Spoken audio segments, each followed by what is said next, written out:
congenital oral atresia is always, the microtia most of the time associate with canal atresia or canal stenosis. So there's because of embryologically they are from the same source, embryological source.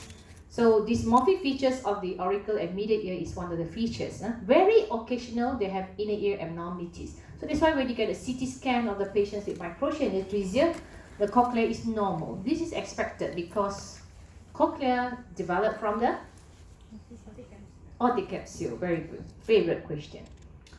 How frequent? There are many reports talk about the incidence, so it actually varies from 1 to 4 or even 8 in 10,000 births. Unilateral is more common, right is slightly more common, male is slightly, unfortunately, more common. Shafiq? Hispanics and Asian are unfortunately more common. Less than 50%, you can see that there are also literature saying even up to 20% associated with some kind of syndrome. So patient who has a microtia, especially with bilateral, they are, you have to see whether they have other recognizable syndrome. Pathogenesis, we cannot pinpoint to anything. If you look at anything in any literature, still until now, there are different papers and they're still not able to identify what are the possible pathogenesis. So it's multifactorial. Genetic, radiation, hypoxia, everything. But positive family history may contribute to part of it, but it's only up to 15%. So you can see some of these patients, any recognizable syndrome? Not sure? Okay, there we have a Pierre Robin there. Pierre Robin is a golden half. So these two is isolated case. Isolated means they are not associated with any syndrome, just have a unilateral microtia. Don't worry about the classifications because we don't ask you about classification. It's just that you just have to have one classification if you need to do any research. So we have a Nagata, quite simple one, lobule type or concal type. So management, that's important. Manage the parents first, then the child, because you see them when they're small. You can't be telling the babies, right? Hey, don't worry about your peanut, what kind of atresia is fine. So you got to talk to the mother because the parents come to you and crying.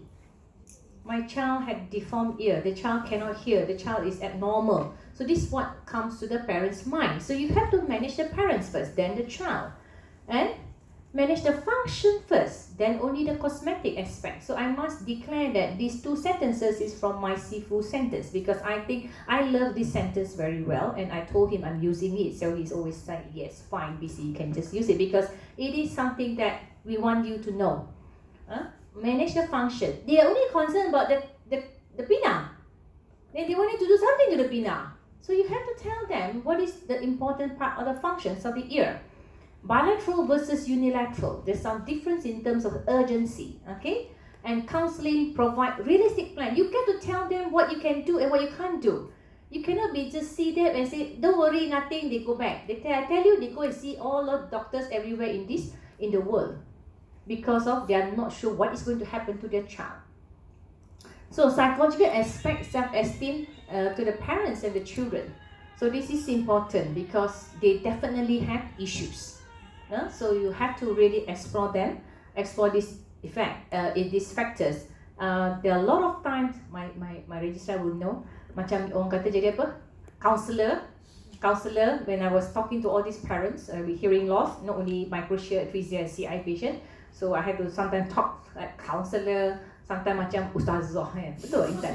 Ustazah, no choice Okay, you need counseling, come to me. Syafiq okay kan? 2 bulan happy tak nak keluar dia kata.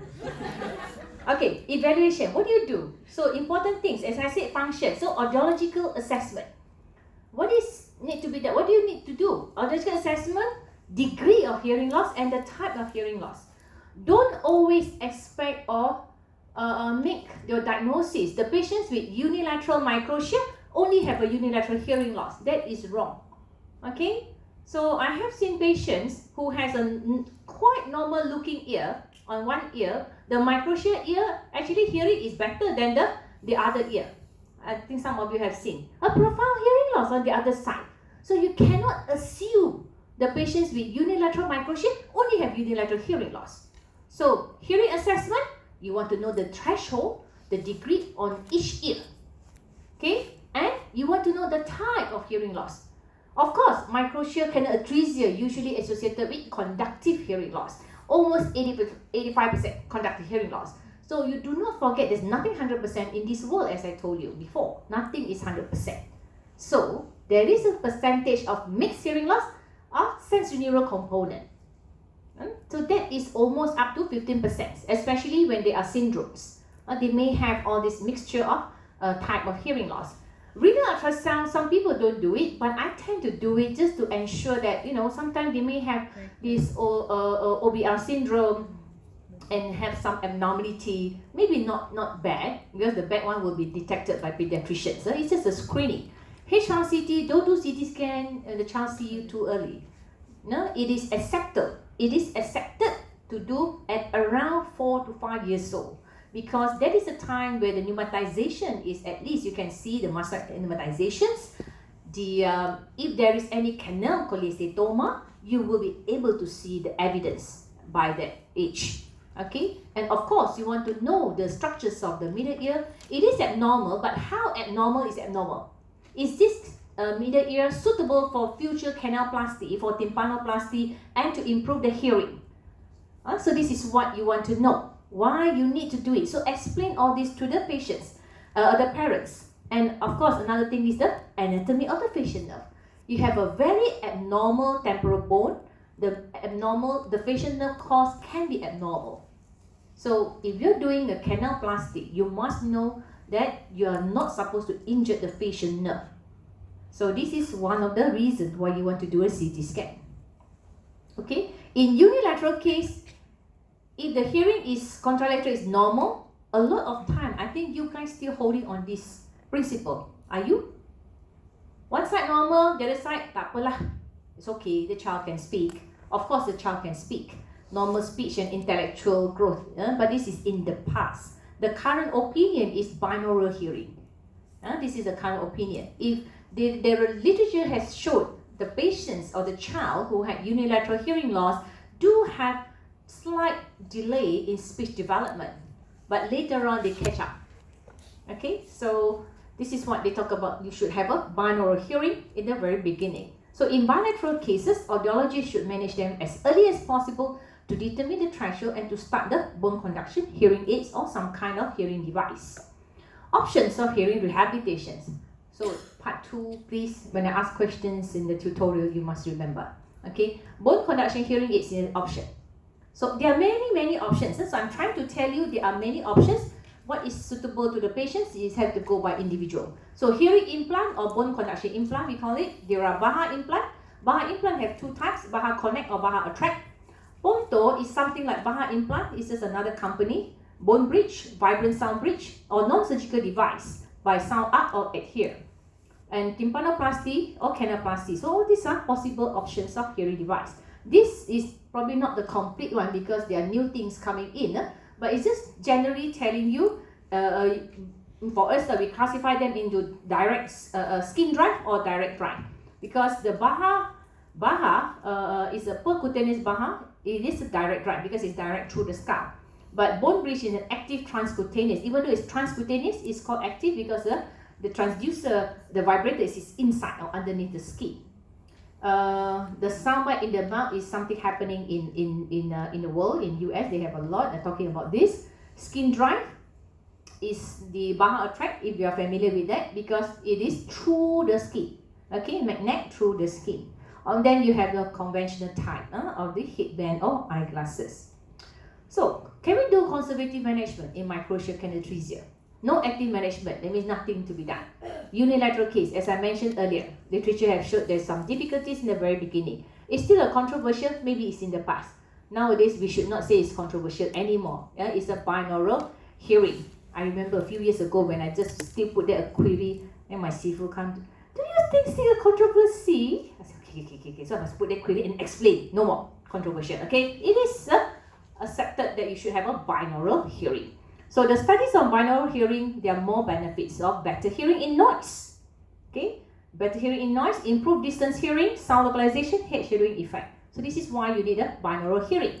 So you need binaural hearing, good hearing during word rounds. Okay, because better hearing in noise when I talk, so that the burn person behind don't be asking me what's the question. There are people who just like to ask them. I think I got to check these people's hearing when they will ask me again, what is the question? Somebody just like that, isn't it, Nana? Not you, okay. Bone conduction hearing aids, the non-surgical type and the surgical type. So bone conduction hearing aids, the conventional type. Simple mechanism, microphone vibrator on the mastoid, they just wear it. Okay, so what is the issues? Some children just don't like it because it's uncomfortable. The skin, the mobile area, difficult to obtain a consistent transmission. It is act as an attenuator of the vibration signal, poor sound quality. Poor aesthetic, and deep groove commonly occur in the skin when there's pressure. So there's some headband type, and the newer technology we talk about softband Baha, sound arc or adhere. So this is a newer type of bone conduction hearing implant which is non-surgical. So this is example of a conventional type. You can see that it's really not comfortable to wear this, and it's not consistent. This is, you can see is wearing it, he doesn't like it. He's not smiling at all. Okay, he doesn't like it, he just have to force himself. I said, I need to take a picture. He's actually a big boy now. Okay, so this is the girl. The mom is very innovative. She put the headband so nice, and the processor is at the end of the headband. So it looks nicer. For a girl, that's fine, isn't it? We likes all those things. But for boy, he doesn't like it at all. So this is a softband type. The different company, this is from Oticon. So this is called Ponto. This is the softband Baha. This is the real softband Baha. This is how it looks like. The black colors. Just the processor for the usual Baha, but just put on the softband. Baha implant. Two types, Baha Attract and Baha Connect. Baha Connect means there is an implant, there is a abutment, then connect to the processor. Baha Attract means attract to through the skin, there is a magnet underneath that subcutaneous area. But the most inner part is still the same. You still need an implant. Don't say screw. Screw tu tak sedap lah kan. Benda ni mahal. So implant. Okay, implant. Baha implants, the first system developed for bone conduction hearing implant, was introduced by this man called Testro. I have the opportunity to meet him. There was once many years ago, 1977. So Baha implant is already established as a good hearing rehabilitation. It's more superior, has a more superior audiometric result when it compared to conventional type of bone conduction hearing aids. The principle is to create the permanent percutaneous connection through that osseointegration to the skull. Okay, so the hearing is this. There's an implant, there's an abutment, then the processor. So this is direct. Hearing through direct bone conduction. So this is very sensitive.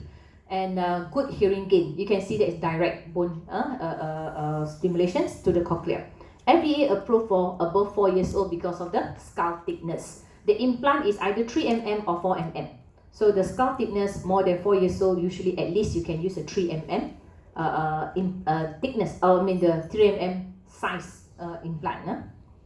Baha works independently of the air bone gap. Doesn't matter of your air bone gap. If you have a better cochlear reserve, the better outcome in terms of patient's hearing. This is how it looks like. At the end, the Baha Connect, there's still something at the, you can still see it, then you put the processor. So this is called Baha Connect. But there are issues of Baha Connect. There are patients who are doing very well, but there are patients who have a lot of skin reactions or skin infections. That's why cochlear change to Baha Attract to reduce this skin infection problem. So risk and benefit. Of course, there's cost. Okay, Baha implant is quite expensive. The whole system is about almost 24,000. It needs surgery, and you need a post-op care for Baha Connect. Skin reaction infection happen in Baha Connect, not in the Baha Attract. Implant loss can happen, especially in the Baha Connect. So far for Baha Attract, there's no implant loss at all. Okay, so Baha Connect have this risk of implant loss. But what is the benefit? It's a very simple procedure, daycare procedure. Within half an hour, you can settle it, and in adult, some even do as a local, under local. It's a very safe procedure because you don't even have to go through you don't enter the middle ear at all. You don't injure the facial nerve at all. Okay, and you have a test rod. You can try. How's the Baha? How does it feels like? So patients can try before they want to purchase the Baha implant. And the hearing gain is very predictable. It's very good, and there's nobody will talk about the argue about the hearing gain. It's very, very, very good. So you can have an example of these patients with a Baha Connect. She already had it for 10 years, Adrena, and you can see this is how good the hearing is now. 25 dB flat across frequency. So really very good and consistent. This is Baha Attract. For those who don't have much experience about Baha Attract, underneath the subcute you have this magnet. This is the implant. Okay, and externally there's a magnet and the connect to the processor.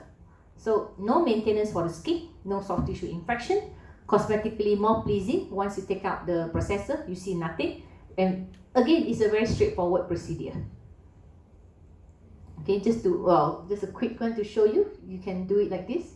Draw it here, and a quick one, and then post-op. When you remove the processor, you don't see anything on the skull. So this is another boy, 6-week post-op. He used to cover. You can see that very long hair. He used to cover it. Then he's happy to cut his hair after Baha. Well, this is a bilateral microtia atresia case, post-op. This is 2014. You can see the first switch on. After switch on, they can have quite a good result. But of course, the high frequency then later on was improved with the good processor. Our sector had about a few. This was a review for 2 years until 2018. At that time, we had about 9 patients, and our outcome showed that the hearing gain was very good. It was a 41 dB, so that was really a good hearing gain. I think this one is actually same as the other one. This processor has this stream directly from your iPhone. So I have a young patient, adult, teenager.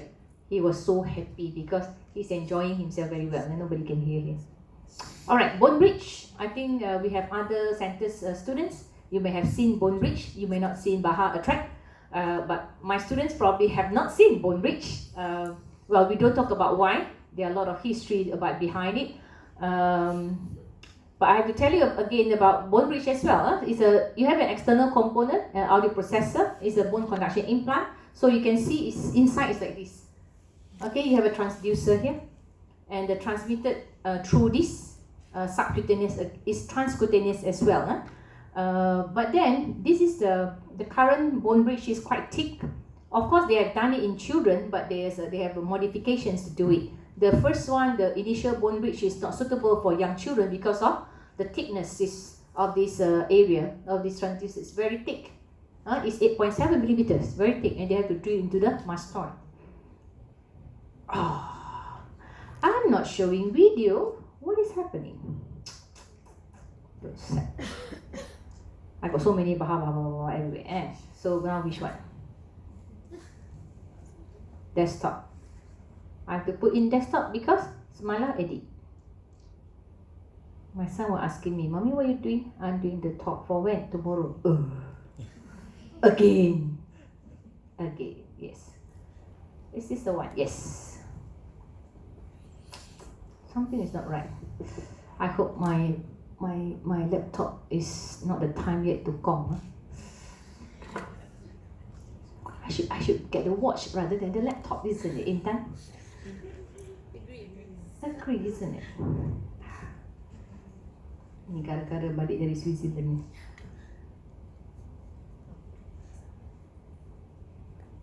Wait, sabar ya. Sabar. Kenapa hilang bone bridge?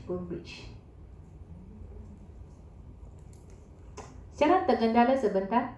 Sila tarik nafas. Okay. Okay, good. So this is the bone bridge. Transcutaneously, there's something they need to wear, and this is the one they place inside. So you need to place it in the mastoid area. So risk and benefit, this one definitely needs surgery as well. You need a certain thickness of the skull needed for the transducer, and surgical complications to the sigmoid sinus and dura because it's really placed the sinodural area. And the cost is actually quite similar cost to the Baha implant. Of course, the benefit, there's no skin reactions, and the hearing outcome is almost similar to Baha attract. And no lifelong wound care, just like the Baha attract. Vibrant sound bridge, I've never done as well. I know in some hospital they have done it. So this is another type of implanted inside the middle ear, provide unilateral stimulations to the inner ear system. So again, there are two parts. You have this vibro-ossicular prosthesis, you have the floating mass transducer, and you can either put it at the stapes or the round window. So this is, you can see the types or the parts of the vibrant sound bridge, and you can clip it at the either a stapes area or put it at the round window area. So this is how it looks like on the pictures, because I don't have a real one. Okay, floating mass transducer. Externally, you still have to wear something. So a lot of, everything you must wear something outside. Okay. Risk and benefit, yes, there is a surgical, it's still surgery. This will need higher or more experienced surgeon to do it, and the risk of facial palsy is there. Again, the age of implant is still, of course, in Europe they can do in any age. They don't follow FDA at all. In general, if you're talking about ADA, they do it for adult. So good hearing gain, no issue. It is very good hearing gain. And no skin issues like the Baha attract or bone bridge. What about canalplasty? Canalplasty, first attempted in 1883. It is a dying procedure, according to my Sifu. Dying procedure, he likes to say that. Selection criteria, you follow the CT scan findings and try to look at the favorability of the middle ear. So use justified classification, any point more than 8 have a better hearing outcome. What do you mean by favorable HRCT? When I was, nowadays, because of teaching, you have to use justified classification. But last time when I was just following my Sifu, this one looks favorable. Okay, maybe we are looking at pneumatizations of middle ear. When the middle ear or the mastoid is more pneumatized, you know that the temporal bone looks better. Okay, the middle ear size is there, almost normal, near normal. Then it should be quite a good middle ear cavity. There is a presence of ossicles. You don't expect a normal ossicle, okay? But presence of stapes is very crucial. Okay, so stapes, that's why stapes have a higher marks in the justified classification. So cochlea should be normal. So you want to do a canalplasty, you should have a better or favorable middle ear, because you hope patients after canalplasty don't need to use hearing aid, isn't it? But unfortunately, that's not the case. A lot of times, the patient still may need some kind of hearing aids, but something which is more, something simpler or cheaper rather than the implant cost. So this is the justified classification. You have it, right? Ada kan? Kena, sebab nanti kena kira kat ward, ada kat klinik. Berapa point? Okay, surgical issue in oral atresia. Farhan, you have to tell me how many more minutes I have, yeah? Okay, 5 more minutes. Surgery to restore hearing should be delayed until the process of pneumatization of temporal bone is well advanced. Well, overseas, they can talk about 6 years old, 7 years old, but that's not the way, because we feel that you do it in a very young age, it's very difficult to do post-op care. The toileting, the patient crying, struggling, bleeding, then the stenosis rate is very high. Re-stenosis rate is very high. So that's why if you look into the literature, the stenosis rate varies. Can be as high as 70%. So it depends on who does it and what is the age group. Okay, so for us, we don't want to do anything less than 10 years old if possible. If they are bigger, the better. More than 12 years old, better. They can follow instruction. Okay, so the risk of stenosis will be lowered. Okay, so in unilateral case, we likely defer them 15 years old, easier to handle. So this is the canalplasty issues. But unfortunately, when you have patients with the canal, either with a pit, that means the patient had a stenosis, or with a small pit and discharge, you may have to do earlier because of the risk of canal carcinoma is very high. Like this child, he presented with a post-auricular abscess. We have no choice but to go in for canalplasty at a young age. I think that time he was only like 6 or 7, and we have to do 3 times because restenosis and restenosis. This is how the city looks like. There's a lot of there's erosions and the soft tissue density in the mastoid. He actually had a canal cholecystoma with abscess formation. So we use the skin graft technique to lay the canal, the canal which is bare bone. You have to place the skin graft. Just take from here, harvest from here. Use the jilid blade. No need to use any hi-fi blade. Jilid blade. Okay, and it has to be very thin. Thin SSG skin graft. We don't put any stent. Just put the packing after that. So problem with reconstruction of the ear, as I said, more than 50% need hearing aids, and the patient's cooperation is important. Reoblitation can be very high, and risk of facial nerve palsy. So the risk is also again depends on the center who reported it. It can be high, but there is a risk, definitely. Okay, this middle ear, this temporal bone definitely not suitable. You tak payah kira just the classification lah. I will not do any canaloplasty. There's no middle ear size cavity. Okay, and the risk of facial nerve palsy is very high. Okay, you drill, you reach the facial nerve, this facial nerve canal. Okay, so this is not favorable at all. Neural bone conduction device, there are more and more new things nowadays. Looks good, sounds better. This is sound arc.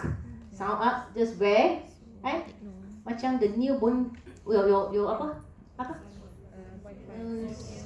Sony punya apa ke, macam-macam lah. You can use this. So you can see, macho. Okay, so processor, at here, just put it at the back. This is from Medel, just now from cochlea, put at the back. Just stick, put something sticky there.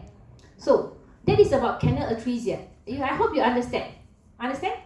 Just 3 minutes or 5 minutes about microtia, canaloplasty, tu saja. So I hope you understand more on the function, options for canal atresia, canal stenosis. Okay, understand what? Alright, so just an option so that you have an idea when parents ask about microtia. Timing of reconstruction and the type of reconstruction. Autologous rib graft, alloplastic and ear prosthesis. We don't do anything younger than 6 because by the age of 6, 95% size. So you do anything younger, smaller, the ear is small. So we do anything after that. So most surgeons will repair after 6 years old. Another thing is correlate with the greater amount of the rib cartilage. Okay, so surgery for reconstruction is very complicated to get this kind of 3D. And you can see the lekuk here, lekuk there. And the concha, the sigma concha, the helix, tragus, the lobule. So it is not easy. It's not easy. And also to get a good color match. Autologous rib graft, stage procedure, Tanzer brand Nakata technique can be used. Of course, this is one of the best because you're using your own cartilage. Okay, you have to do a framework. Take the rib graft. This is showing you our patients. I'm not the main surgeon. We have a very good plastic surgeon, invited plastic surgeon who does it very well. But very tedious. You have to spend. You luckily no need to camp in the OT.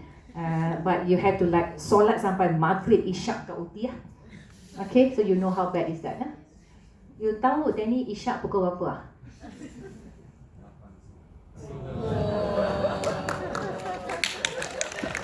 I don't want tanya Davina, nanti dia tak tahu. Okay, so this is 1 year after first stage. It's very good. Okay, this is Nakata technique, first stage. And if you can see, this is second stage. Very nice. The second stage is to elevate. You put another graft, rib graft here. You elevate, put the skin, rotate the scalp fascia, and then put the skin graft. See the 3D. Very nice. He's very happy. Even though I'm not the primary surgeon, he also gave me flowers. Okay. Very nice. Thank you very much. Okay. Problem, multiple risk surgical procedures associated with anesthetic risk. So there's a definite risk to the donor side. Risk of pneumothorax. We have patients with pneumothorax. Scarring, visible chest deformity can happen. Significant post-op pain. Inconsistent result from various surgeons. So you need a good result from the same surgeon who is experienced, who have done it. Because you need skill, really need the skill to carve it. I tell you, if you have seen it once in your lifetime, at least you have seen it once in your lifetime. Isn't it, Haziq? And how it looks like. Okay, another option is ear prosthesis. We don't like it. It has been done, but then it's just like the Baha Connect. You have all this abutment.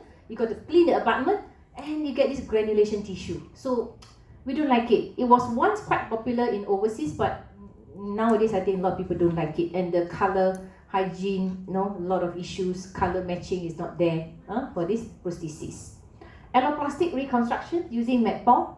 Just to share with you, in the past when Prof Lokman did this, I learned some MedPaw technique with him. We have stopped using it because the inconsistent result and extrusion happened. Just to show you, this is how it looks like. At least to show to some who have done this, have seen this autologous, but you have not seen our previous MedPaw. This is how it looks like.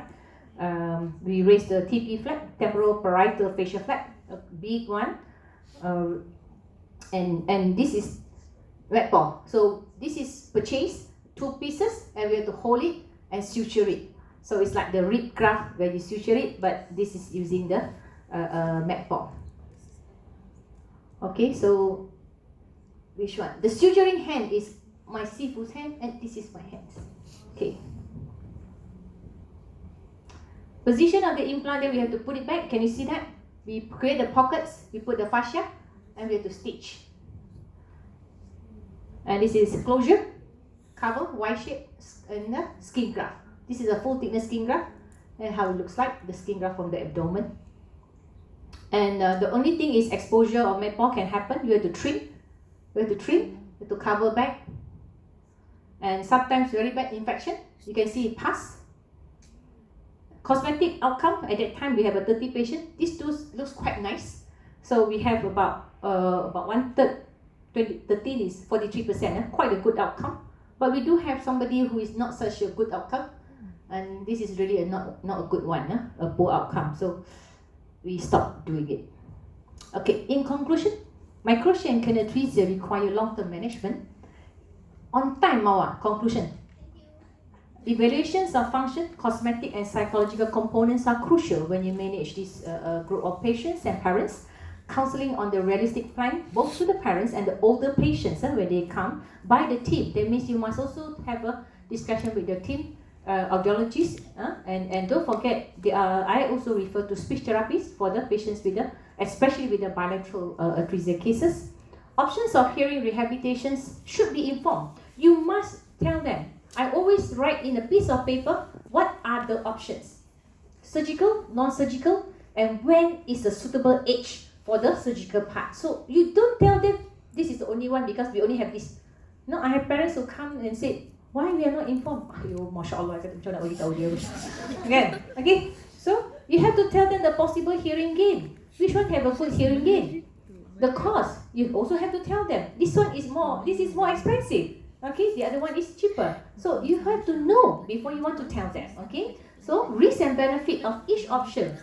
So all these are important options and knowledge that you must know before you can explain to the parents. Okay, so evolution of mobile phone. I remember I was using all these old phone, Mawada, Marina. I use this, My God, now it becomes smaller. Then, oh my God, I'm using Huawei big one again, Well, just to tell you, the options, there's so many options of hearing rehab.